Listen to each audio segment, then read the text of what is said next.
Hey you guys, welcome back to my little corner of the internet. Today we are going to be talking about why your wash and go is not lasting. If you're somebody who struggles with getting a bomb wash and go and making sure that definition is lasting you more than 3 days, keep watching. So the first common mistake that I've seen when people are trying to do a wash and go is using the wrong products. And what I mean by that is not only just the type of product that you're using, because I've seen people try to use curl creams and that doesn't work. A curl cream that's really just a styling product that you should use if you're doing like a twist out or doing a braid out. That's what that's for. You honestly, if you're going to be doing a wash and go, you're going to need a mousse, like a strong hold mousse, or you're going to be needing a gel. Most people use gels, and I personally would recommend a gel because especially if I think a lot of natural girls, the issue is that they want to have a wash and go that is elongated, and nobody really wants to have that much shrinkage showing, which if you're air drying your wash and go, that's going to happen. However, if you use a good gel that puts some weight onto your hair while also not like damaging your hair or basically clogging up your scalp and like your cuticles in your hair or anything like that, if you use a good gel, then honestly that or a mousse will be the key to you having a good wash and go. So number 2 on why people's wash and goes are not lasting is because for some reason, I don't know how we got here, people think crunchy hair is bad. Crunchy hair is what's going to keep that hold and make your wash and go last more than 3 days. So breaking that gel cast on day 1 or day 2 of having your wash and go style is part of the cause of why your wash and go is not lasting. The gel cast is there so that your hair can have that hold and it's going to maintain that definition.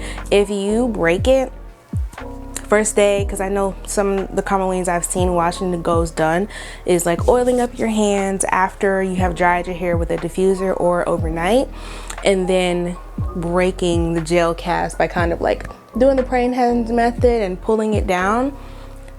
After that, your hair it's just not going to last, especially some gels are built with like anti-humidity properties, and honestly I just feel like the gels kind of like protect your hair from like the environmental factors of like humidity, so it doesn't make it where your hair is swelling and you're losing that definition. Your hair is just like sucking the moisture out of the air.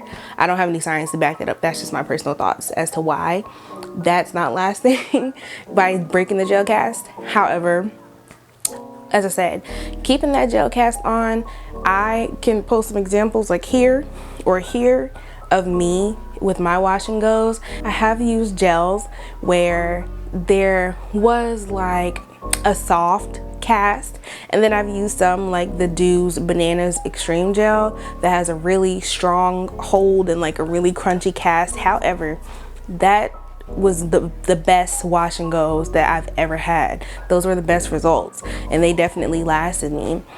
For example, I just did a wash and go last week on Saturday with the Do's Bananas Gel, and it's Sunday now. I could have definitely stretched my hair out to wear it that long. I decided not to because I realized that there were sections of my hair where I did not put enough gel. I could see the sections of my hair as I had worn them overnight, they like just essentially frizzed up completely. There was no definition on them, so I had like sections with no definition because they didn't have the proper amount of gel on them, and then other sections that they looked the same as when I did my hair a week ago.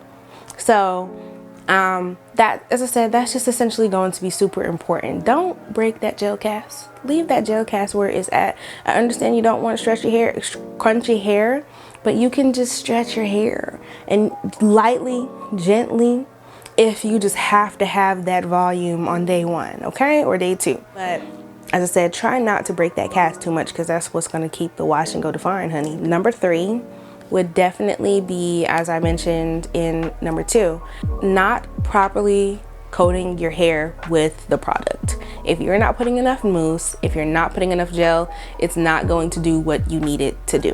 As I said, I experienced that where some sections were super defined. Like literally this whole half of my head, I did this side first last week.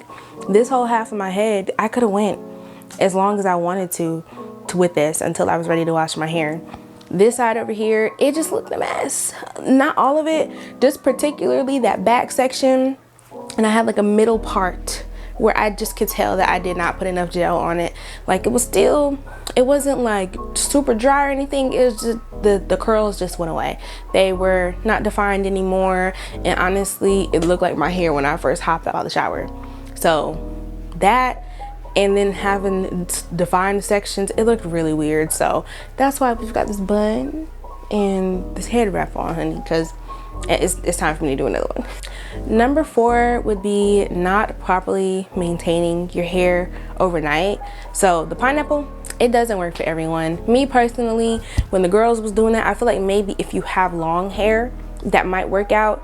I have like medium length hair, and doing a pineapple for me doesn't work. The back of my hair don't want to come down.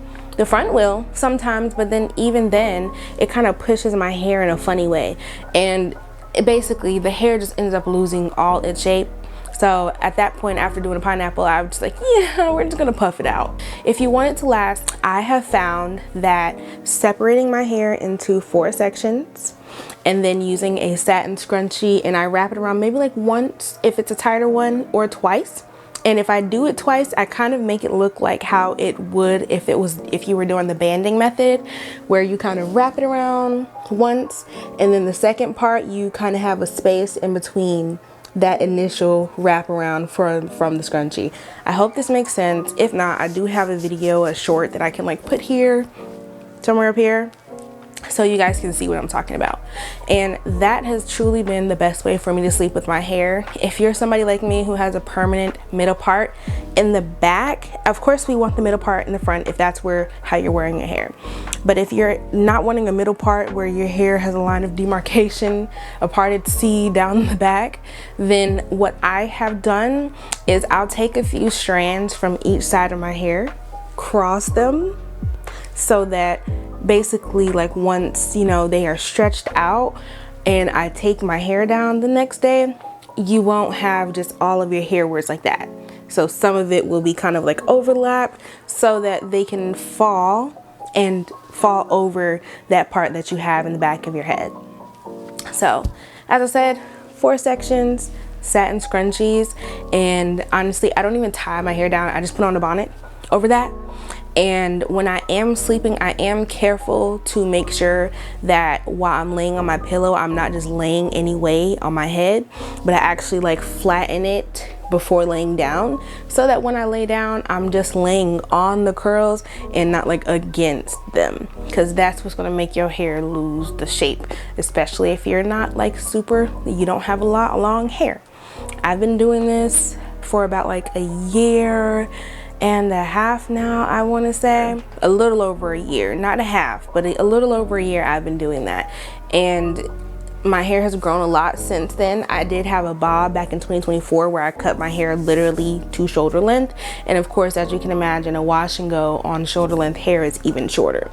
So it worked with my shorter hair, and now that my afro itself, when I have a wash and go, touches my shoulders, that honestly has worked longer hair or shorter hair. So if you're having trouble with maintaining those wash and go curls overnight, that's honestly going to be a tip that I would recommend that you try and see if it works out for you, if the pineapple method isn't making any sense. And number 5 is going to be doing your wash and go and applying product in sections that are too big. You should not be taking 1/4 of your hair and trying to put all that product on 1/4 of your hair and then go in and no. Don't do that. Work in smaller sections. I feel like that's just the basis of hair, period. When you're doing a style, work in smaller sections, because you're just going to get the best results when you give more attention to those smaller sections. If you're wanting definition, if you're wanting like a good, if you're straightening your hair, even though that's not what we're talking about, but just whenever you're doing a hairstyle, like taking your time and working in those smaller sections will help you have better results for what you're trying to achieve. So I can't tell you how many sections I work in on my hair, to be honest. It's a lot of them, but I usually have like one, maybe like 2 big chunks that I do in the back, or 3 big chunks that I do in the back of my head, and I will usually separate those into like big squares for me to work out of, or like rectangles that's for me to work out of, and apply the product and make sure like every strand is coated. If you're working in too big of sections, you're not able to guarantee that every strand of your hair is going to have the coating of the product that you need on it. And that just makes it where, as I said, like uneven distribution. Not all parts are going to have that same definition. Some parts are going to be reverting back to just looking like you just washed your hair and had no product in it. So working in small sections is really going to help you out with making sure you got that definition all over for your wash and go. So that was the last tip that I had for today. So yeah, wash and goes are trial and error in terms of product. You will have to, depending on your hair, find one that find products that the hold makes sense for you. If you have like fine hair, you might not need a heavy gel. A mousse might do it for you. If you have thicker hair, you will probably need something like the Bananas Extreme Gel to make sure you have that nice hold on your hair. And the last, like a bonus tip, make sure you're using water. Make sure you're doing this on soak and wet hair. So yeah, it's trial and error. You got this, sister. You can do it, and practice makes perfect. Don't give up on a wash and go if you haven't figured it out yet. You can, you will. Take your time and experiment and figure it out for yourself, because I promise you, once you do and you get it down pat, a wash and go can be such an easy go-to style. So yeah, thank you so much for tuning into today's video. I will see you guys in the next one. Bye.